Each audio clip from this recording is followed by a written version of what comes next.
گنج بخش فیض عالم مظہر نور خدا، گنج بخش فیض عالم مظہر نور خدا، گنج بخش فیض عالم مظہر نور خدا، گنج بخش فیض عالم مظہر نور خدا۔ الحمدللہ عز وجل ہم مسلمان انبیاء کرام علیہ الصلوۃ والسلام اور اولیاء اعظام کے تحریراً اور تقریراً چرچے کرتے رہتے ہیں، کیونکہ یہ نامور شخصیات ہماری محبت اور عقیدت کا محور ہیں، اور انہی اولیاء کرام میں ایک مشہور و معروف شخصیت حضرت مخدوم ابو الحسن سید علی بن عثمان حجویری المعروف داتا گنج بخش رحمۃ اللہ تعالی علیہ کی ذات بلا مبالغہ ان عظیم ہستیوں میں سے ایک ہیں جنہیں اللہ تبارک و تعالی نے اپنا محبوب بندہ بنا کر خلق خدا کی رہنمائی کے لیے مقرر فرمایا۔ حضور داتا گنج بخش رحمۃ اللہ تعالی علیہ نے دین کی سربلندی کے لیے علم تصوف و اسلامی علوم و فنون سے بھی کام لیا۔ آپ کے ساتھ ایک بزرگ حضرت ابو سعید رحمۃ اللہ تعالی علیہ نے آپ کی بارگاہ میں کچھ سوالات کیے، جس کے جواب میں آپ نے ایک کتاب کشف المعجوب تحریر فرمائی۔ تصوف میں وہی مقام و مرتبہ آپ کی شورا آباد کتاب کو حاصل ہے۔ صدیوں سے یہ کتاب ارباب نظر و فکر سے خراج تحسین وصول کرتے ہوئے حرام و خاص کی بھرپور رہنمائی کر رہی ہے۔ خواجہ معین الدین اجمیری رحمۃ اللہ علیہ نے کتاب اور صاحب کتاب کے بارے میں فرمایا، نہ کہ سارا پیر کامل اعلیٰ رہنما۔ محبوب سبحانی نے فرمایا، جس کو کوئی پیر کامل نہ ملے وہ پوری کشف المعجوب کا مطالعہ کر لے، یہ اس کا ہاتھ پکڑ کے رب کے ہاتھ میں قرآن و حدیث کے بعد یہ کامل مرشد بندہ علی حجویری رحمۃ اللہ علیہ نے اپنی مارکت الآراء کتاب کے بارے میں خود فرمایا کہ راہ حق بیان کرتی ہے۔ حق کون ہے؟ اللہ کی ذات۔ کشف المعجوب فارسی زبان کی پہلی کتاب ہے جس کا ترجمہ علماء کرام نے اردو زبان میں بھی کیا، مگر پھر بھی بہت سے لوگ اس کتاب کو سمجھ نہ سکے۔ ضرورت اس امر کی تھی کہ لوگوں کی رہنمائی کے لیے کشف المحجوب کا درس آسان الفاظ میں شروع کیا جائے۔ اس سلسلے کو شروع کرنے کا عزم لے کر ایک مرد مجاہد اصغر علی قادری حجویری نے درس کشف المعجوب شروع کیا، جس نے دیکھتے ہی دیکھتے ایک مقبولیت حاصل کی۔ الحمدللہ بہت سے لوگوں کی اس درس میں شرکت کی وجہ سے اصلاح ہو چکی ہے۔ الحمدللہ کشف المعجوب کا درس حضور داتا گنج بخش رحمۃ اللہ تعالی علیہ کے قدموں میں جمعۃ الماری کو بعد نماز جمعہ شروع ہو جاتا ہے۔ آپ سے بھی گزارش ہے کہ ہر جمعۃ الماری کو اس درس میں شرکت فرمایا کریں اور کشف المعجوب کے درس سے فیض یاب ہوں۔ جو احباب شرکت نہ کر سکیں وہ ان درس کو انٹرنیٹ پر دیکھ سکتے ہیں۔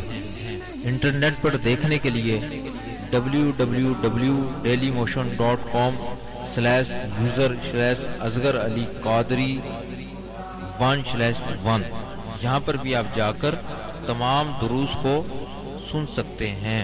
اللہ تبارک و تعالی ہم سب کو عمل کی توفیق عطا فرمائے۔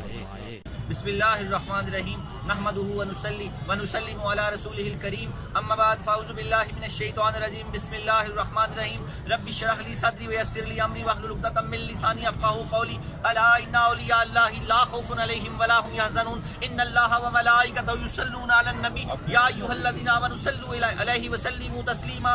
امام الاولیاء سید علی حجویری رحمۃ اللہ علیہ فرماتے ہیں، درود پاک کو اپنا وظیفہ بناؤ کہ درود پاک کے بعد جو بھی دعا خالق ارض و سماوات رب لم یدل مالک و مولا خالق و الہ پاک روحوں اور پاک فرشتوں کے پاک پروردگار سے مانگی جائے وہ قبول فرماتا ہے۔ الصلاۃ والسلام علیک یا رسول اللہ وعلی آلک و اصحابک سیدی یا حبیب اللہ، الصلاۃ والسلام علیک یا رحمۃ للعالمین، الصلاۃ والسلام علیک یا محب المساکین، الصلاۃ والسلام علیک یا غیاث الملت والدین۔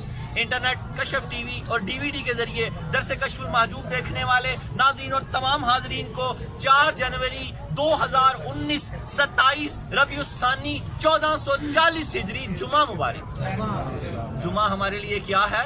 عید کا دن ہے اور نیا سال مبارک۔ چاند سے محرم کا نیا سال اور سورج سے یہ جنوری فروری کا نیا سال۔ چاند بھی اللہ تعالیٰ کا، سورج بھی اللہ تعالیٰ کا، یہ چاند مہینہ بھی ہمارا ہے اور محرم کا مہینہ بھی ہمارا ہے۔ یہ نیا سال بھی ہمارا سورج سے ہے، اور وہ نیا سال جو محرم کی ابتدا ہے وہ چاند سے ہے، وہ نیا سال بھی ہمارا ہجرت سے یہ سال ہے ہجری والا۔ جب حضور سرور کائنات مکہ سے مدینہ ہجرت کی تو وہ ہجری والا سن ہے۔ عمر بن خطاب رضی اللہ تعالی عنہ نے اس کو مرتب کیا، اور یہ جو عیسوی ہے عیسیٰ علیہ السلام کی ولادت سے ہے، 25 دسمبر سے، یکم عیسوی سے۔ اللہ رب العالمین یہ دونوں نئے سال ہیں ہمارے۔ اللہ پاک ہمیں نئے سال میں برکتوں والے نئے نئے کام کرنے کی توفیق عطا فرمائے اللہ پاک، اور ہمارے اس درس کو قبول فرمائے۔ آج کے ہمارے درس کا موضوع شکر، کرامت شکر کی حالت میں۔ داتا گنج بخش علی حجوری رحمۃ اللہ علیہ نے بڑی خوبصورت گفتگو کیا اس پہ، اس کا حصہ دوم ہے، ایک ایک کو سمجھتے ہیں جائے۔ حدیث پاک کے ساتھ تھوڑا سا ذکر مصطفیٰ، میلاد مصطفیٰ، پھر اپنے درس کی طرف آتے ہیں۔ اللہ جل جلالہ وعم نوالہ وعظم اسمہ وتم برہانہ کا بے حساب اور بے شمار شکر ہے کہ جس نے ہمیں اشرف المخلوقات انسان پیدا فرمایا، اشرف المخلوقات انسان پیدا فرما کے اپنے پیارے محبوب طالب و مطلوب آقا نامدار مدنی تاجدار عرب و عجم فخر بنی آدم و آدم ہادی السبل خیر الرسول احمد مصطفیٰ محمد مصطفیٰ سرور کونین صلی اللہ تعالی علیہ وآلہ وسلم کی امت میں سے پیدا فرمایا۔ دل کشو، دل کو کھینچ لیتے تھے حضور پاک، جو حضور پاک کو دیکھ لیتا اس کا دل کھنچ جاتا۔ دل کشو، دل روبا، پیاری پیاری پھبن، خود پھبن نے بھی دیکھی نہ ایسی پھبن، اللہ اللہ وہ بچپنے کی پھبن، اس خدا بھاتی صورت پہ لاکھوں سلام، اس خدا بھاتی صورت پہ لاکھوں سلام۔ تعریف اللہ کو سجدی ہے یا مصطفیٰ اپنی تعریف کریں تو سجدی ہے، کوئی اور کرے تو پھر پتہ نہیں کیا لگتا ہے۔ آپ نے کبھی محسوس کیا اپنی تعریف یا تو اللہ کو سجدی ہے یا اللہ کے حبیب کو سجدی ہے؟ اپنے گھروں کے ماحول خوبصورت کر لیں۔ حضور پاک نے ہر جگہ پہ آپ کی رہنمائی فرمائی ہے۔ اللہ کے حبیب اس قدر خوبصورت ہے جس کی حد ہی کوئی نہیں ہے۔ روایات میں آتا ہے ایک مرتبہ آپ نے سیاہ رنگ کی چادر اوڑھی ہوئی، کس رنگ کی؟ سیاہ رنگ کی چادر اوڑھی ہوئی تھی۔ اس سیاہ رنگ کی چادر میں آپ اتنے زیادہ وائٹ نظر آ رہے تھے جس کی حد ہی کوئی نہیں ہے۔ آپ کا رنگ چاندی بلا وائٹ ہے، چاندی بلا، سرخی تھوڑا سا مائل ہے اور چاندی ملا وائٹ کلر ہے۔ آپ نے حضرت عائشہ صدیقہ رضی اللہ تعالی عنہا سے پوچھا، عائشہ بتائیں میں کیسا لگ رہا ہوں؟ کیا بتایا؟ کہا عائشہ بتائیں میں کیسا لگ رہا ہوں؟ وہ بھی حضرت امہات المومنین تھی، انہوں نے بھی کمال کر دیا، فرمایا یا رسول اللہ چادر کی سیاہی نے آپ کی سفیدی کو چمکا دیا کہ آپ انتہائی خوبصورت لگ رہے ہیں، اور آپ کے چہرہ والضحیٰ کی چمک نے چادر کی سیاہی کو اور زیادہ سیاہ کر دیا۔ اللہ نعرہ تکبیر، نعرہ رسالہ، مت بھول بھول، ایسی خوبصورت تعریف کی کہ آج تک وہ جملے رقم ہے۔ اور کیا سبق دیا کہ جب کوئی شوہر اچھے کپڑے پہنے تو سنت ہے پوچھے اپنی بیوی سے کہ میں کیسا لگ رہا ہوں، کہ گھر کے ماحول خوبصورت رہیں۔ یہ نہ سوچا کرو، مجھے اس طرح کی شکایت بھی ملتی ہے، ہماری عورتیں کہتی ہیں کہ میں نے اتنے اچھے کپڑے پہنے ہوئے تھے، میرے شوہر نے میری تعریف ہی نہیں کی۔ یہ سنت نہیں ہے۔ سنت طریقہ یہ ہے کہ عورت کو کہنا چاہیے تھا دیکھیں میں کیسی لگ رہی ہوں، تو وہ خود ہی تعریف کرتا۔ وہ تو اپنے معاملات میں اس کی نہیں دھیان پڑی، نیا سوٹ پہ نہیں دھیان پڑا، یا عورت کا نئے سوٹ پہ دھیان نہیں پڑا، تو شوہر کو چاہیے، سنت یہ ہے جیسے آپ نے چادر اوڑھ کر کہا عائشہ بتائیں میں کیسا لگ رہا ہوں، تو اسی طرح شوہر کو چاہیے کہ گھروں کے یہ بات کیوں پیش آئی کہ حضور پاک نے ساری امت پہ احسان کر دیا کہ میاں بیوی کی محبت اگر ہوگی تو گھروں میں برکت ہوگی۔ حدیث قدسیہ اللہ فرماتے ہیں جب شوہر عورت کو بیوی کو مسکرا کے دیکھتا ہے، بیوی شوہر کو مسکرا کے دیکھتی ہے، تو اللہ رب العالمین دونوں کو مسکرا کے دیکھتا ہے۔ جس گھر میں اللہ کی مسکراہٹیں ہوں وہاں پر کبھی آٹا نہیں ختم ہوتا، چاول نہیں ختم ہوتے، ان میں برکتیں ہو جاتی ہیں، اور جب جھگڑا کرتے ہیں تو برکتیں اڑ جاتی ہیں۔ جھگڑا نہ کیا کرو۔ جب کوئی اچھا لباس پہنو تو آج کا سبق کیا لیا؟ جب کوئی اچھا لباس پہنو تو پوچھا کرو میں کیسا لگ رہا ہوں۔ میری بیٹیاں جو انٹرنیٹ سے، کشر ٹی وی سے، ڈی وی ڈی سے درس دیکھ رہی ہیں، جب کوئی اچھا لباس پہنے تو اپنے شوہروں سے پوچھا کریں میں کیسی لگ رہی ہوں، اور وہ ایسی تعریف کیا کریں جیسی امہات المومنین نے کمال کر دیا کریں، پھر دیکھیں گھر میں کیسی برکتیں آتی ہیں۔ اللہ رب العالمین ہمیں یہ ساری برکتیں سمیٹنے کی توفیق عطا فرمائے، حضور کی زندگی صلی اللہ علیہ وسلم میں اپنی زندگی کو ڈالنے کی توفیق عطا فرمائے، اور پھر ہماری زندگیاں وہ برکت والی ہو جائیں گی جس کی حد کوئی نہیں ہے۔ ہم نے ایک ایک لفظ کو پکڑتے چلیں۔ موضوع ہے کرامت شکر کی حالت میں۔ آگے آپ چلتے جائیں گے تو آپ کو یہ سارا کھلتا جائے گا. کرامت صوفیہ کا ایک گروہ کہتا ہے کہ کرامت سکر کی حالت میں ظاہر ہوتی ہے ولی سے, اور ایک گروہ کہتا ہے کہ کرامت سہو کی حالت سے ہوتی ہے. اگلا جو درس ہوگا وہ سہو والا ہوگا. حضرت داتا گنج بخش علی حجویری رحمۃ اللہ علیہ فرماتے ہیں کہ جن صوفیہ سے سکر کی حالت میں کرامت کا اظہار ہوتا ہے وہ ان کا ابتدائی دور ہوتا ہے. جب وہ انتہا پہ پہنچ جاتے ہیں تو پھر سہو پہ حال ہوتا ہے. یہ آگے آئے گی. حدیث پاک لیتے ہیں اپنی درس نمبر موضوع کرامت سکر کی حالت میں حصہ دوم, درس نمبر 256. اللہ کے پیارے حبیب دانا سبل خیر الرسول احمد مجتبی محمد مصطفیٰ سرور کونین صلی اللہ تعالی علیہ وآلہ وسلم نے فرمایا, حدیث پاک کا مفہوم ہے, بخاری شریف کی حدیث پاک ہے. نبی پاک نے ارشاد فرمایا عالم میرے سینے سے پیدا ہوئے. عالم کون؟ علم والے, اصل علم والے, اللہ کی معرفت والے. کہاں سے پیدا ہوئے؟ سینے سے. حدیث پاک کو سمجھتے جائیں کیونکہ حضور علم حکمت کا شہر ہے. حضور کیا ہے؟ حکمت کا شہر ہے. علی المرتضیٰ رضی اللہ تعالی عنہ اس کا دروازہ ہے. کیا فرمایا؟ عالم میرے سینے سے پیدا ہوئے اور سادات میری پشت سے. سادات میری پشت سے پیدا ہوئے آپ نے فرمایا. اس کو یوں سمجھے, اللہ کے پیارے حبیب دانا سبل خیر الرسول احمد مجتبی محمد مصطفیٰ سرور کونین صلی اللہ تعالی علیہ وآلہ وسلم نے فرمایا میں پاک مردوں سے پاک عورتوں کی طرف منتقل ہوا. آپ آدم علیہ السلام سے لے کے حضرت عبداللہ رضی اللہ تعالی عنہ تک کوئی ایک مشرک بھی نہیں ہے حضور پاک کے نسب میں, ایک مشرک بھی نہیں ہے, سب پاک ہیں. آپ پاک سلبوں سے پاک رحموں کی طرف منتقل ہوئے. تو کیا فرمایا؟ سادات میری پشت سے ہیں اور فقراء اولیاء اللہ کے نور سے پیدا ہوئے. اولیاء اللہ کون ہیں؟ جو اللہ کے نور سے پیدا ہوئے. اپنے شجرہ نسب کی طرف اللہ تعالیٰ ہمیں اس حدیث پاک کو سمجھنے کی توفیق عطا فرمائے. شجرہ نسب حضرت داتا گنج بخش علی حجویری بن سید عثمان بن سید علی بن سید عبد الرحمن بن سید شاہ شجاع بن سید ابو الحسن علی بن سید حسین اصغر بن سید زید بن سید امام حسن رضی اللہ تعالیٰ عنہ بن سید علی المرتضیٰ بن ابو طالب بن عبد المطلب. حضرت داتا گنج بخش علی حجویری رحمۃ اللہ علیہ کا سلسلہ نسب 8 واسطوں سے حضرت علی المرتضیٰ رضی اللہ تعالیٰ عنہ سے ملتا ہے. آپ والد ماجد کی طرف سے حسنی سید ہیں, والدہ ماجدہ سیدہ طیبہ طاہرہ کی طرف سے حسینی سید ہیں, اور حضور پاک سے آپ ہاشمی سید ہیں. اور آپ فرماتے ہیں آپ کے بابا حضرت علی المرتضیٰ رضی اللہ تعالیٰ عنہ کا بڑا خوبصورت قول اسی پر, اولیاء اللہ پر. حضرت داتا گنج حضرت علی المرتضیٰ رضی اللہ تعالیٰ عنہ فرماتے ہیں اولیاء کے وجود مسعود سے زمین اس لیے نہیں خالی رہتی کہ گمراہ لوگ شریعت حق کے روشن دلائل کو باطل کے پردے سے چھپا دیں. اللہ پاک نے اس زمین کو اولیاء اللہ سے قیامت تک نہیں خالی رکھنا. کیوں نہیں خالی رکھنا؟ کہ جو بدکار لوگ ہیں وہ کہیں شریعت کے اوپر پردہ نہ ڈال دیں. اب آپ کو اس کی سمجھ آئے گی دوبارہ. مولا علی نے فرمایا اولیاء اللہ کے وجود مسعود سے زمین اس لیے خالی نہیں رہتی کہ گمراہ لوگ شریعت حق کے روشن دلائل کو باطل کے پردے سے نہ چھپا دیں. یہ ہمیشہ اولیاء اللہ آتے رہیں گے. داتا علی حجویری یہاں کرامت کو ثابت کرنا چاہ رہے ہیں کہ کرامت ہے, کرامت ہوتی ہے. موضوع کیا ہے؟ سکر. کرامت سکر کی حالت میں. حصہ دوم اپنے درس کی طرف بڑھتے جا رہے ہیں. شجرہ طریقت حضرت داتا گنج بخش علی حجویری, ان کے شیخ ابو الفضل محمد بن حسن قطری رحمۃ اللہ علیہ, ان کے شیخ ابو الحسن قصری رحمۃ اللہ علیہ, ان کے شیخ ابو بکر شبلی رحمۃ اللہ علیہ, ان کے شیخ جنید بغدادی رحمۃ اللہ علیہ, ان کے شیخ سری سکتی رحمۃ اللہ علیہ, ان کے شیخ معروف کرخی رحمۃ اللہ علیہ, ان کے شیخ داؤد طائی رحمۃ اللہ علیہ, ان کے شیخ حبیب اجمی رحمۃ اللہ علیہ, ان کے شیخ حسن بصری رحمۃ اللہ علیہ, ان کے شیخ علی المرتضیٰ رضی اللہ تعالیٰ عنہ, ان کی آنکھوں کی ٹھنڈک محمد رسول اللہ صلی اللہ علیہ وسلم. حضرت داتا گنج بخش علی حجویری رحمۃ اللہ علیہ کا سلسلہ طریقت 9 واسطوں سے حضرت علی المرتضیٰ رضی اللہ تعالیٰ عنہ سے ملتا ہے. علی کا گھر بھی کیا گھر ہے, جسے دیکھیں وہی شیر خدا معلوم ہوتا ہے. ہمارے داتا گنج بخش علی حجویری رحمۃ اللہ علیہ بھی داتا کا شیر خدا ہیں. شناور بحر معرفت کے سمندر کے محافظ, معرفت کی منزلیں طے کرانے والے, کشف المحجوب علم کا خزانہ لکھا آپ نے. آگے آپ کا ذری قول ہے.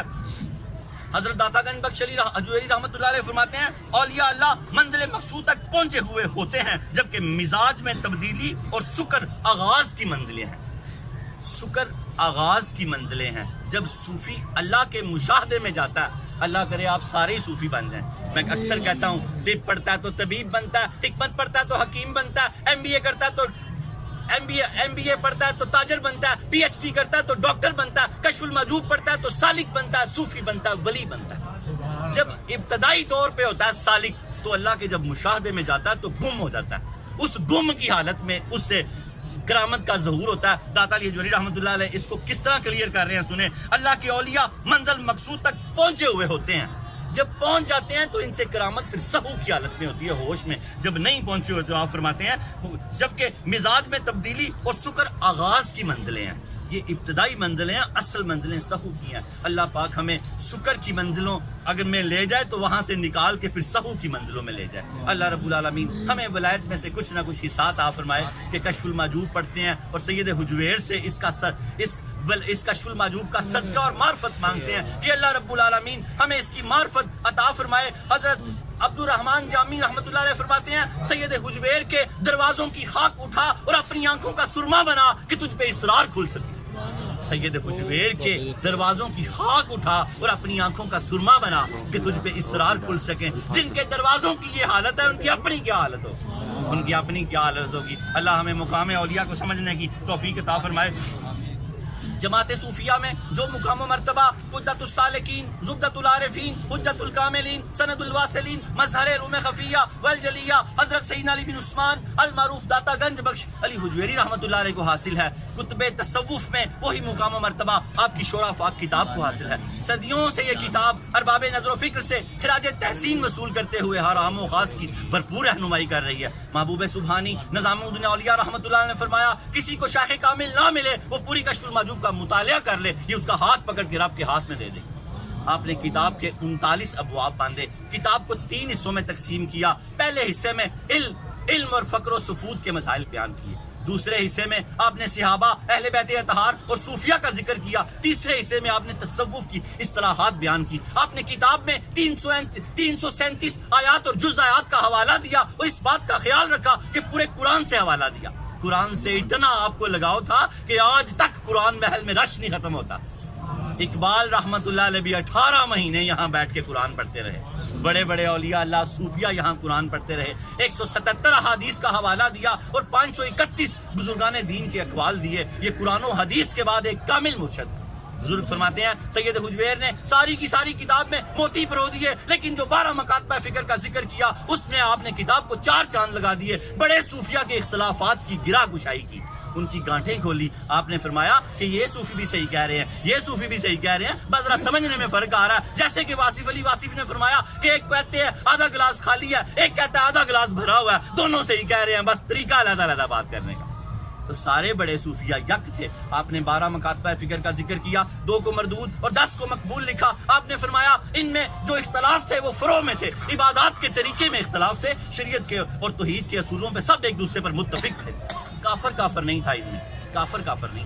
عبادات کے طریقے, مشاہدے میں, عمل میں اختلاف تھا. اللہ کے حبیب سے اور اللہ سے جو ان کی محبت تھی سب کی یک تھی. اس میں ہم 7واں مکتبہ فکر حضرت ابو عبداللہ محمد بن علی حکیم ترمذی رحمۃ اللہ علیہ کا 7واں مکتبہ فکر پڑھنے ہیں. ہر مکتبے کی کوئی نہ کوئی خصوصیت تھی. داتا علی حجویری فرماتے ہیں ان کے مکتبے کی خصوصیت یہ تھی کہ یہ ولایت پہ بڑی عمیق نظر رکھتے تھے. حضرت داتا گنج بخش علی حجویری رحمۃ اللہ علیہ ولایت کے ابتدائی مراحل کو بھی جانتے ہیں اور انتہائی مراحل کو بھی جانتے ہیں.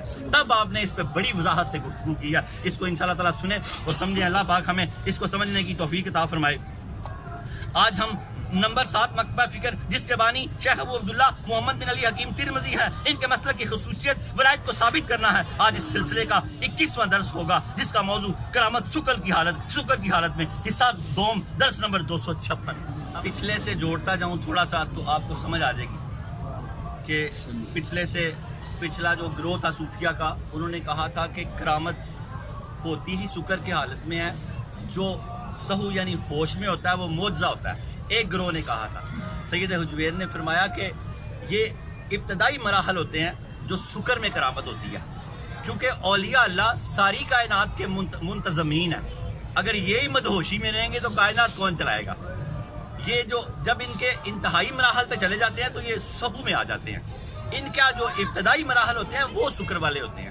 آگے چلیں, آپ اس کو سمجھیں گے, ملاتے ہیں. آپ فرماتے ہیں اور یہی وہ مقام ہے جہاں ولی کے ذہن میں سونا اور پتھر برابر ہو جاتے ہیں, اور در حقیقت یہ حالت انبیاء کرام علیہم السلام کے علاوہ کسی اور شخص کو مستقل طور پر نصیب نہیں ہوتی. جسے یہ حالت نصیب ہوتی ہے وہ عارضی طور پر ہوتی ہے اور سکر کی حالت میں ہوتی ہے, جیسے کہ حضرت حارثہ رضی اللہ تعالی عنہ. یہ ابھی پہلے گروہ کی جو کہتے ہیں کہ کرامت سکر کی حالت میں ہوتی ہے، داتا صاحب ابھی ان کو ڈیفائن کر رہے ہیں، ان کے بارے میں بتا رہے ہیں، اپنا نظریہ آگے بتائیں گے۔ اور انہوں نے بتایا کہ سکر کی حالت میں ہوتی ہے کرامت، جیسے کہ حضرت حارثہ رضی اللہ تعالیٰ عنہ، یہ صحابی ہیں اور صحابی ولی ہوتے ہیں، ویسے تو نبی بھی ولی ہوتے ہیں، پہلے ولی ہوتے ہیں تو نبی ہوتے ہیں، اللہ کے دوست ہی نبی ہو سکتا نا، صحابہ بھی سب ولی ہیں، بلکہ ولیوں کے سردار ہیں صحابہ تو، جیسے کہ حضرت حارثہ رضی اللہ تعالیٰ عنہ، بڑے غور سے اب سنیں، حضرت داتا گنج بخش علی حجویری رحمۃ اللہ علیہ یہاں حوالہ دے رہے ہیں، آپ فرماتے ہیں حضرت حارثہ رضی اللہ تعالیٰ عنہ کے بارے میں یہ بات منقول ہے، ایک مرتبہ سکر کی حالت میں ان کی توجہ دنیا سے ہٹ گئی، انہوں نے دنیا میں رہنے کے باوجود آخرت کا مشاہدہ کیا اور بولے ارستو نفسی من الذہب فاستوت عندی حجرها وذہبها وفداتها ومدرها، میں نے اپنے آپ کو دنیا سے لا تعلق کیا تو ایک مرتبہ ایسی حالت ہوئی کہ ان کی حضرت حارثہ رضی اللہ تعالیٰ عنہ کی یہ کیفیت کبھی کبھی نیچے تک بھی مومنین تک آ جاتی ہے کہ ان کی کیفیت ایسی ہو جاتی ہے کہ ان کی توجہ ہی بس رب کی طرف رہتی ہے، اور یہ بڑی عارضی لمحے کے لیے ہوتی ہے، کیونکہ یہ ابتدائی حالت ہوتی ہے، جب ولی ولایت کی انتہا کو چلا جاتا ہے تو پھر یہ اس کی حالت ہمیشہ رہ سکتی ہے۔ داتا علی حجویری فرماتے ہیں، حضرت حارثہ فرماتے ہیں میں نے اپنے آپ کو دنیا سے لا تعلق کیا تو میرے نزدیک دنیا کا پتھر، سونا، چاندی، ڈھیلا سب برابر ہو گئے، سب برابر ہو گئے۔ یہ اس وقت سکر کی حالت میں تھے۔ آگے داتا علی حجویری فرماتے ہیں اگلے دن لوگوں نے انہیں باغ میں کام کرتے ہوئے دیکھا تو دریافت کیا یہ کیا کر رہے ہیں؟ انہوں نے جواب دیا اپنا رزق تلاش کر رہا ہوں کیونکہ اس کے بغیر کوئی چارہ نہیں ہے۔ ایک دن کیا حالت سی کہ سارا کچھ ہی سونے کا نظر آ رہا تھا، اور اگلے دن جب باغ میں کام کر رہے تھے لوگوں نے پوچھا حارثہ رضی اللہ تعالیٰ یہ کیا کر رہے ہیں؟ تو فرمانے لگے اپنا رزق تلاش کر رہا ہوں، اس کے بغیر چارہ ہی نہیں ہے، اس کے بغیر کوئی چارہ نہیں ہے۔ یعنی ایک دن ان کی حالت یہ ایک دن ان کی یہ حالت تھی اور دوسرے دن ان کی دوسری حالت تھی۔ دوسرے دن کیا فرمایا داتا صاحب نے؟ حضرت حارثہ رضی اللہ تعالیٰ عنہ کی دوسری حالت تھی۔ اب یہاں آپ سمجھیں تو آپ کو بات کی سمجھ آئے گی۔ آپ فرماتے ہیں اور مقام سہو پر کیا فرمایا داتا صاحب فرمانے لگے ہیں، اس کو سمجھیں گے غور سے تو سمجھا جائے گا۔ داتا علی حجویری رحمۃ اللہ علیہ شناور بحر معرفت فرماتے ہیں مقام سہو پر اولیاء اللہ عام انسانوں کی طرح نظر آتے ہیں جیسے حضرت حارثہ کھجور پہ چڑھ گئے۔ مقام سہو پر اولیاء اللہ عام انسانوں کی طرح نظر آتے ہیں، مقام سکر میں تو وہ خاص حالت میں چلے جاتے ہیں نا، مشاہدے میں، لیکن ابھی یہ پچھلے والے لوگوں کا نظریہ داتا صاحب بیان کر رہے ہیں، لیکن جب مقام سہو پہ آتے ہیں تو پھر یہ عام لوگوں کی طرح کام کرنے والے، جیسے داتا صاحب فرما رہے ہیں کہ کھجور پہ چڑھ گئے، فرماتے ہیں مقام سہو پر اولیاء اللہ عام انسانوں کی طرح نظر آتے ہیں جیسے حضرت حارثہ رضی اللہ تعالیٰ عنہ کھجور پر چڑھ گئے، اور مقام سکر پر وہ انبیاء علیہ السلام کے مدارج کا ثبوت بن جاتے ہیں۔ جب مقام سکر میں آتے ہیں تو انبیاء علیہ السلام کے مدارج کا ثبوت بن جاتے ہیں، یعنی وہ درجہ ان کو حاصل ہو جاتا ہے جو انبیاء کو ہر وقت حاصل ہوتا ہے، اولیاء کو سکر کی حالت میں صرف حاصل ہوتا ہے۔ یہ ابھی داتا صاحب یہ فرما رہے ہیں، اور جب اپنے آپ سے غائب ہوتے ہیں تو حق تعالیٰ سے پیوست ہو جاتے ہیں، غرض یہ کہ قرب حق میں سونا بن جاتے ہیں، اور ان کے نزدیک سارا جہاں سونا بن جاتا ہے، جیسے کہ حضرت ابو بکر شبلی رضی اللہ تعالیٰ عنہ۔ آگے داتا صاحب فرما رہے ہیں حضرت ابو بکر شبلی رحمۃ اللہ فرماتے ہیں ذہب اینما ذہبنا ودر حیثما درنا فدۃ فی الفدائی، ہم جہاں بھی گئے وہاں سونا موجود تھا، جہاں بھی گھومے وہاں موتی موجود تھے، اور فضا میں چاندی موجود تھی۔ یہ اولیاء اللہ حالت سکر میں جب ہوتے ہیں تو داتا صاحب فرماتے ہیں ان کو ساری کائنات سونا چاندی نظر آتی ہے۔ حضرت ابو بکر شبلی داتا صاحب کے دادا مرشد ہیں، اس کے آگے پھر حضرت جنید بغدادی ہیں۔ حضرت داتا گنج بخش علی حجویری رحمۃ اللہ نے اپنے پیر و مرشد کا، اپنے استاد کا یہاں واقعہ لکھا۔ آپ فرماتے ہیں امام داتا گنج بخش علی حجویری رحمۃ اللہ علیہ فرماتے ہیں امام ابو کشائی رحمۃ اللہ فرماتے ہیں ایک مرتبہ میں نے حضرت طاہرانی سے ان کے ابتدائی حالت کے بارے میں دریافت کیا تو انہوں نے جواب دیا ایک دن مجھے پتھر کی ضرورت پیش آئی طہارت کے لیے۔ حضرت طاہرانی فرماتے ہیں دریا کے قریب میں تھا، مجھے ایک پتھر کی ضرورت پیش آئی طہارت کے لیے، تو آپ فرماتے ہیں میں جس پتھر کو ہاتھ ڈالتا وہ ہیرا بن جاتا، وہ ہیرا بن جاتا، اور مجھے چونکہ اس کی ضرورت ہی نہیں تھی، مجھے تو اس پر ڈھیلا چاہیے تھا۔ تو کیا فرماتے ہیں طہارت کے لیے سرخس نامی شہر میں موجود دریا سے جو بھی پتھر اٹھاتا وہ ہیرا بن جاتا۔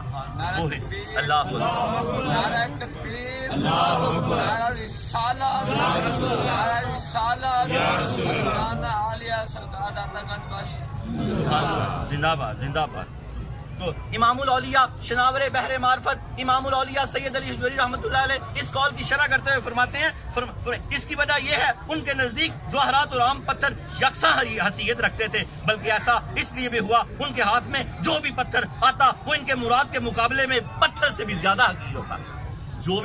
جو بھی ہیرا آتا وہ پتھر سے زیادہ حقیر ہوتا، کیونکہ ان کو اس وقت پتھر ڈھیلے کی ضرورت تھی، ہیرے کی ضرورت نہیں تھی، وہ اس کو پھینک دیتے۔ داتا صاحب فرماتے ہیں ان کے ہاتھ میں جو بھی ہیرا آتا ان کی مراد کے مقابلے میں پتھر سے بھی زیادہ حقیر تھا، کیونکہ اس وقت صرف ان کو ڈھیلے کی ضرورت تھی، طہارت کے لیے ڈھیلے کی ضرورت تھی۔ اللہ رب العالمین ہمیں اس کو سمجھنے کی توفیق عطا فرمائے۔ آگے ایک بہت خوبصورت واقعہ داتا صاحب نے لکھا ہے ایک اللہ والے کا، ابو الحسن ان کا نام ہے، لیکن داتا صاحب کے مرشد نہیں ہے، نام ان کا ابو الحسن ہی ہے۔ داتا گنج بخش علی حجویری رحمۃ اللہ علیہ فرماتے ہیں ایک مرتبہ سرخس میں میں نے حضرت حزامی رحمۃ اللہ علیہ کی زبانی یہ بات سنی۔ داتا صاحب فرماتے ہیں حضرت حزامی رحمۃ اللہ علیہ کی زبانی میں نے یہ بات سنی جو داتا صاحب آپ سب کو سنانا چاہ رہے ہیں اور سنا رہے ہیں۔ آپ فرماتے ہیں انہوں نے فرمایا حضرت حزامی رحمۃ اللہ نے فرمایا جب میں بچہ تھا تو میں شہتوت کے درخت پر چڑھا ہوا ٹہنی سے اس کے پتے جھاڑنا تھا کیڑوں کے لیے۔ یہ جو ریشم پیدا کرتے ہیں نا کیڑے، وہ شہتوت کے پتے کھاتے ہیں۔ تو آپ فرماتے ہیں نیچے سے ابو الحسن گزرے تو وہ اس وقت ایک عجیب حالت میں تھے، وہ آپ آگے چلیں گے۔ فرمایا جب میں بچہ تھا اس وقت باغ میں ریشم کے کیڑوں کے لیے شہتوت کے درخت پر ایک ٹہنی سے پتے جھاڑ رہا تھا، اس دوران شیخ ابو الفضل وہاں سے گزرے، ان کی توجہ میری طرف مبذول نہیں ہوئی، انہوں نے نہیں دیکھا کہ بچہ اوپر ایک چڑھا ہوا ہے۔ فرماتے ہیں ان کی توجہ میری طرف مبذول نہیں ہوئی اور اس میں کوئی شک نہیں، وہ اس وقت اپنی ذات سے غائب تھے، ان کا دل اللہ تعالیٰ کے ساتھ خوش تھا۔ اسی دوران انہوں نے سر اٹھا کر کہا اے اللہ 1 سال سے زیادہ عرصہ گزر گیا، تو نے مجھے ایک آنا بھی نہیں دیا کہ میں اپنے سر کے بال کٹوا لوں۔ ایسی کیفیت، ایک ان کا خوشی کا موڈ بنا ہوا تھا۔ تو فرماتے ہیں کہ ان کی کیفیت ایسی تھی کہ ان کا دھیان مجھ پر نہیں پڑا۔ اللہ سے انہوں نے کیا بات کی کہ اللہ تعالیٰ 1 سال گزر گیا، تو نے مجھے ایک آنا بھی نہیں دیا کہ میں سر کے بال کٹوا لوں۔ ابھی یہ کہنا ہی تھا تو نے مجھے ایک آنا بھی نہیں دیا کہ میں سر کے بال ہی کٹوا لوں، ابھی تو کٹوا لوں۔ کیا اپنے دوستوں کے ساتھ ایسا سلوک کیا جاتا ہے؟ تو اسی وقت اس درخت کے تمام پتے، ٹہنیاں، جڑیں سب سونے کی بن گئی۔ شیخ حزامی فرماتے ہیں داتا صاحب لکھتے ہیں مجھے انہوں نے بتایا، ابھی انہوں نے اتنا ہی کہا کہ کیا تو اپنے دوستوں سے ایسا سلوک کرتا ہے خوشی کے ایک اچھے موڈ میں؟ تو فرماتے ہیں جس درخت پہ وہ بچے چڑھے ہوئے شیخ حزامی چڑھے ہوئے تھے وہ سارے کا سارا سونے کا ہو گیا، اس کے پتے، جڑیں، شاخیں سب سونے کی بن گئی۔ تو سب آپ فرماتے ہیں اپنے دوستوں کے ساتھ ایسا سلوک کیا جاتا ہے، اسی وقت اس درخت کے پتے، ٹہنیاں اور اس کی جڑیں سونے کی بن گئی۔ تو حضرت ابو الفضل رحمۃ اللہ نے فرمایا عجیب بات ہے، ہمارا مقصد تو دنیا سے راز ہے، لیکن دل کی خوشی کے لیے تیری بارگاہ میں ہم کچھ کہہ بھی نہیں سکتے۔ انہوں نے فرمایا ہمارا مقصد تو دنیا سے اعراض ہے، یہ بات تو ہم نے دل کی خوشی کے لیے کیا، ویسے ہی تیرے ساتھ دل کا حال بیان کیا، تو نے سارا کچھ ہی سونے کا کر دیا، ہم نہیں ایسے چاہتے، ہم ایسے نہیں چاہتے۔ اور بہت خوبصورت بات ہے، فرمایا ہمارا مقصد تو دنیا سے اعراض ہے، لیکن دل کی خوشی کے لیے تیری بارگاہ میں کچھ کہہ بھی نہیں سکتے۔ اللہ یہ شکر کی حالتیں ہیں۔ سید حجویر فرماتے ہیں حضرت ابو بکر شبلی رحمۃ اللہ علیہ کے بارے میں یہ بات منقول ہے، انہوں نے ایک دفعہ 4000 دینار دریائے دجلہ میں پھینک دیے۔ لوگوں نے دریافت کیا یہ آپ نے کیا کیا؟ انہوں نے فرمایا یہ پتھر تھے اس لیے میں نے پانی میں پھینک دیے، یہ پتھر تھے اس لیے میں نے پانی میں، یہ پتھر تھے انہیں پانی میں ہونا چاہیے تھا۔ لوگوں نے دریافت کیا آپ نے لوگوں میں بانٹ کیوں نہیں، آپ نے انہیں لوگوں میں بانٹ کیوں نہیں دیا؟ انہوں نے فرمایا میں کل خدا کو کیا جواب دوں گا، میں نے اپنے دل سے حجاب اتار کے اپنے مسلمان بھائیوں کے دل پہ ڈال دیا۔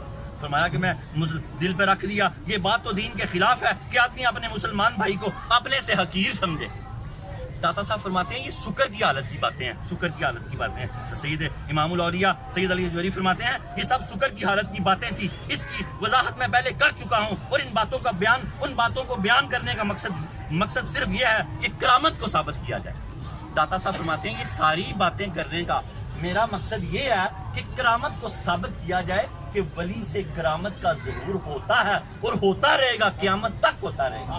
ولی سے کرامت کا ظہور قیامت تک ہوتا رہے گا۔ اور اس میں سید حجویر نے جو ولی کی نشانی بتائی ہے وہ نشانی حضرت غوث پاک پہ بھی پوری اترتی ہے اور داتا صاحب پہ بھی پوری اترتی ہے۔ داتا صاحب کی غوث پاک کا چونکہ مہینہ آج 27 ہے ان کی، تو چھوٹی سی ان کی کرامت اور پھر دعا مانگتے ہیں کہ حضرت داتا گنج بخش علی حجویری رحمۃ اللہ علیہ فرماتے ہیں اولیاء سے کرامت برحق ہیں، اولیاء سے جو کرامت کا ظہور ہوتا ہے، داتا صاحب فرماتے ہیں اولیاء سے کرامت برحق ہیں، اور ولی اسے کہتے ہیں جو اللہ تعالیٰ اور اس کی صفات کی ممکنہ حد تک معرفت رکھتا ہو۔ ولی داتا صاحب نے فرمایا کس کو کہتے ہیں؟ جو اللہ تعالیٰ کی معرفت کی ممکنہ حد تک معرفت رکھتا ہو، معرفت رکھنے والا، پابندی سے عبادت کرنے والا، اور گناہ سے پرہیز کرنے والا، اور لذتوں اور شہوتوں سے بچنے والا۔ یہ ولی کی نشانی داتا گنج بخش علی حجویری رحمۃ اللہ نے فرمائی ہے، اور آپ نے فرمایا اس سے مراد میرا یہ سارے واقعات سنانے سے میرا داتا علی حجویری فرماتے ہیں مراد یہ ہے کہ ولی سے کرامت کا ظہور ہوتا ہے اور قیامت تک ہوتا رہے گا۔ اللہ رب العالمین ہمیں غوث پاک اور سید حجویر داتا گنج بخش علی حجویری رحمۃ اللہ علیہ کے مناقب کو سمجھنے کی توفیق عطا فرمائے۔ چھوٹا سا واقعہ غوث پاک کا، اور پھر دعا کرتے ہیں، تو پھر توبہ کا طریقہ بھی آپ کو بتاتا ہوں۔ حضرت شیخ عبد القادر جیلانی رحمۃ اللہ علیہ کے بارے میں روایات میں منقول ہے، جب ان کے والد ابو صالح موسیٰ جنگی رحمۃ اللہ علیہ قاری صاحب کے پاس ان کو قرآن کے لیے لے کے گئے، قرآن سکھانے کے لیے، تو قاری صاحب نے کہا بیٹے پڑھ بسم اللہ الرحمن الرحیم۔ ایک روایات میں آتا ہے کہ حضرت شیخ عبد القادر جیلانی رحمۃ اللہ علیہ نے 18 پارے سنا دیے، اور ایک روایت میں آتا ہے کہ آپ نے پورا قرآن سنا دیا، پورا قرآن سنا دیا۔ کرامت وہ ہوتی ہے جو عقل کے خلاف ہو، عقل میں آ جائے تو پھر کرامت ہی نہیں ہو سکتی۔ معجزے اور کرامت کی نشانی یہ بتائی گئی ہے کہ یہ عقل اس کو تسلیم نہ کرے تو یہ کرامت ہے، نہ کرے تو معجزہ ہے، خلاف عقل بات۔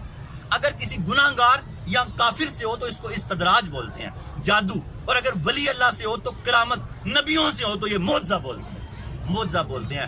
آپ قاری صاحب نے پوچھا بیٹے اتنا قرآن کہاں سے سیکھا؟ تو میری ماں کو، میری بیٹیوں کو یہ سارا سبق ہے یہاں سے کہ آج کے بعد قرآن سے جڑ جاؤ۔ تو آپ نے کہا میں نے اپنی والدہ، ان کی والدہ کا نام ام الخیر حضرت فاطمہ رحمۃ اللہ علیہ، فرمایا کہ میں نے اپنی ماں کی کوکھ میں اتنا قرآن سیکھ لیا۔ میری ماں سارا دن اور ساری رات قرآن پڑھتی رہتی تھی، یہ قرآن تو میں نے ماں کے کوکھ سے ہی سیکھا۔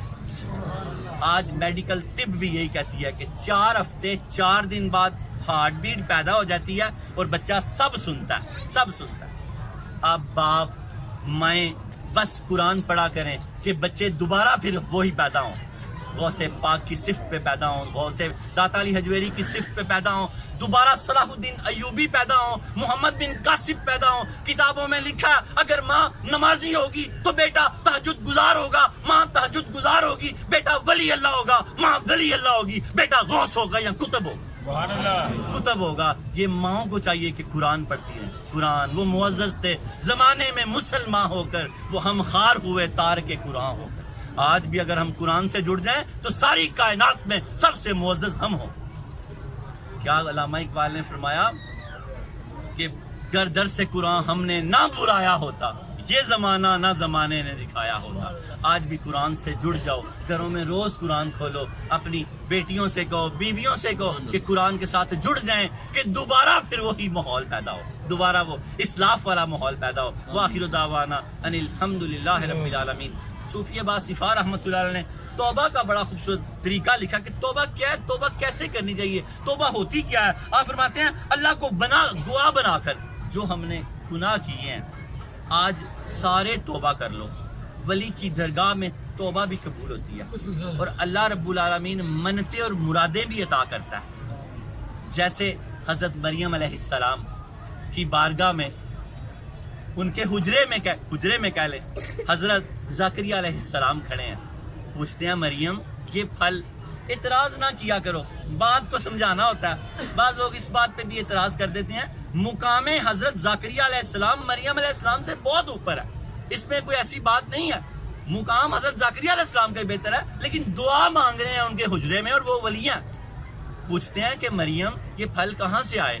تو وہ فرماتی ہیں کہ مجھے میرے اللہ نے دیے۔ تو آپ وہیں کھڑے ہو کے کہتے ہیں یا رب العالمین یہ جو پھل بے موسم تو نے انہیں عطا فرمایا ہے، مجھے بھی بے موسمہ بیٹا عطا فرما، کیونکہ ان کی عمر گزر چکی ہوئی تھی، بیوی بھی بانجھ تھی، خود بھی ضعیف ہو چکے ہوئے تھے۔ اللہ نے اسی وقت بشارت عطا فرمائی کہ ہم نے آپ کو یحییٰ عطا فرمایا۔ کہا یا اللہ کوئی نشانی بتا، فرمایا 3 دن تک لوگوں سے بات نہ کر سکو گے سوائے اشارے سے۔ تو پھر وہ باہر نکلے اشارے کرتے ہوئے، اللہ نے اسی وقت دعا قبول کر لی۔ تو یہ جو اللہ کے اولیاء ہوتے ہیں، ان کے مزارات جو ہوتے ہیں تو یہ دعاؤں کی قبولیت کا ذریعہ ہوتے ہیں۔ دعا خالق کائنات سے ہی مانگی جاتی ہے، ان کے توسل سے مانگی جاتی ہے۔ پھر جیسے کہ کیا کہا؟ جیسے کہ تو نے مریم علیہ السلام کو بے موسم پھل دیے. آپ یہاں کھڑے ہیں جیسے کہ تو نے سید حجویر کو مقام و مرتبے اور اپنی دوستیاں عطا فرمائی، ہمیں بھی عطا فرما. یاد رکھیں جب اللہ مل گیا تو سارا کچھ مل جائے گا. دنیا تو چیز ہی کوئی نہیں ہے، سارا کچھ مل جائے گا. اللہ رب العالمین توبہ کا طریقہ، جتنے ہم نے سابقہ گناہ کیے ہیں ان کا توبہ ہوتی کیا اس کو سمجھ لیں. حضرت صوفی باصفہ حضرت واصف علی واصف فرماتے ہیں اللہ کو گواہ بنا کر اپنی غلطی پر معذرت اور آئندہ ایسی غلطی نہ کرنے کا وعدہ توبہ کہلاتا ہے. بات کی سمجھ آئی؟ پھر سمجھاؤں. کیا فرمایا صوفی باصفہ نے؟ سارے گناہوں کی معافی مانگ لیں. کیا فرمایا صوفی باصفہ نے؟ اللہ کو گواہ بنا کر اپنی غلطی پر معذرت. کہ اللہ تو گواہ ہو جا. سید حجویر کو بھی ساتھ گواہ بنا لے. کیا کیسے معافی مانگنی ہے؟ اللہ کو گواہ بنا کر اپنی غلطی پر معذرت اور آئندہ ایسی غلطی نہ کرنے کا وعدہ توبہ کہلاتا ہے. کہ یا اللہ جو کچھ پیچھے کیا تیری ذات کو گواہ بناتے ہیں، سید حجویر کو گواہ بناتے ہیں، آئندہ وہ نہیں کریں گے تیری مدد و نصرت اور توفیق سے. تو فرماتے ہیں کہ یہ وعدہ توبہ کہلاتا ہے. بس اس طرح سارے اپنے وعدے کر لو کہ جو نمازیں ضائع کی ہیں ان کو قضا کرو، آج کے بعد نماز نہ ضائع کرو. جو شریعت حضرت محمد رسول اللہ لے کے آئے وہ سید حجویر نے اس پہ چل کے دکھایا. سید حجویر نے اس پہ آپ کو چل کے دکھایا.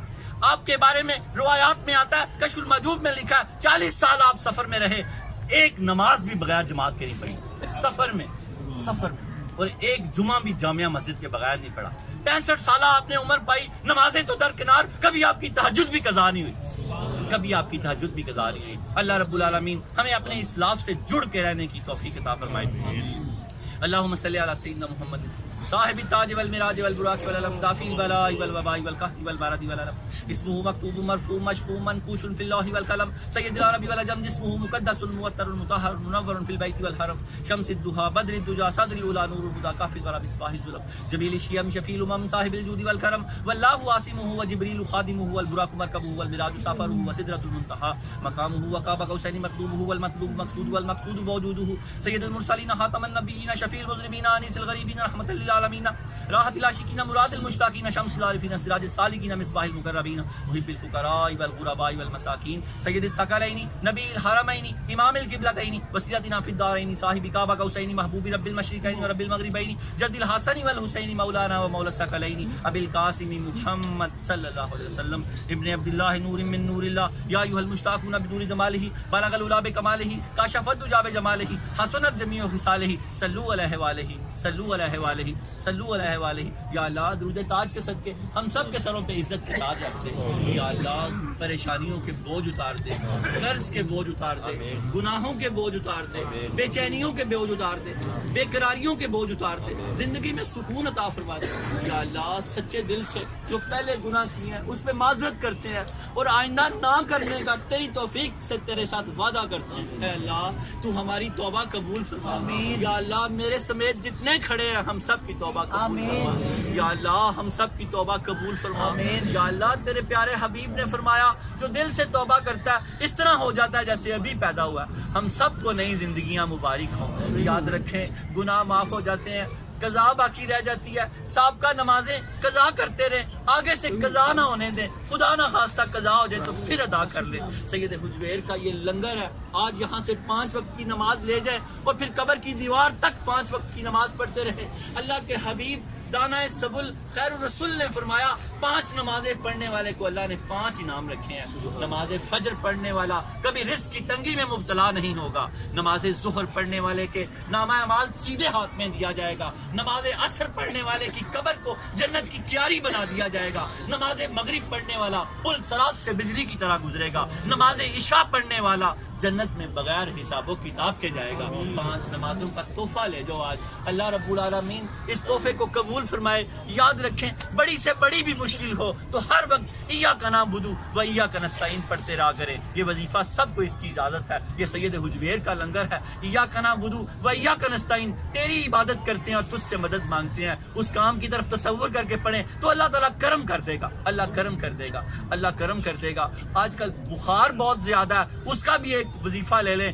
امام جعفر صادق رضی اللہ تعالیٰ عنہ جو چھٹے امام ہیں وہ فرماتے ہیں کہ 40 مرتبہ سورہ فاتحہ اول آخر ایک مرتبہ درود پاک پڑھ کے 2 گھونٹ پانی پہ دم کر کے اگر بخار والے کے چھینٹے منہ پہ 2 چھینٹے مارے جائیں تو اللہ اس کو بخار سے نجات دے دیتا ہے، اللہ اس کو بخار سے نجات دے دیتا ہے۔ 40 مرتبہ سورہ فاتحہ اول آخر ایک بار درود پاک صرف 2 گھونٹ پہ دم کر کے 2 چھینٹے بخار والے کے منہ پہ مار دیں، اللہ پاک اس کو بخار سے نجات دے دے گا۔ سچے امام جعفر صادق رضی اللہ تعالیٰ نے فرمایا بار بار یہ عمل کرتے رہیں، اللہ پاک اس کی ہڈیوں سے بھی بخار کو نکال دے گا۔ اور یاد رکھیں آج کل یرغان کی بڑی وبا ہے، اس کے لیے صوفیہ فرماتے ہیں کہ سورہ بیانہ 30ویں پارے میں ہے لم یکن الذین کافروا من اہل الکتاب، یہاں سے شروع ہوتی ہے سورہ بیانہ۔ جس کو بھی یرغان ہو، جس کو پیلیا بولتے ہیں، اور وہ کھانے پینے کی چیزوں پہ صحیح پڑھ کے دم کر کے اس کو کھلائیں، پیلیے کا نام و نشان نہیں رہے گا۔ پیلیا اور برس کے لیے وہ انتہائی مفید ہے۔ یہ اللہ رب العالمین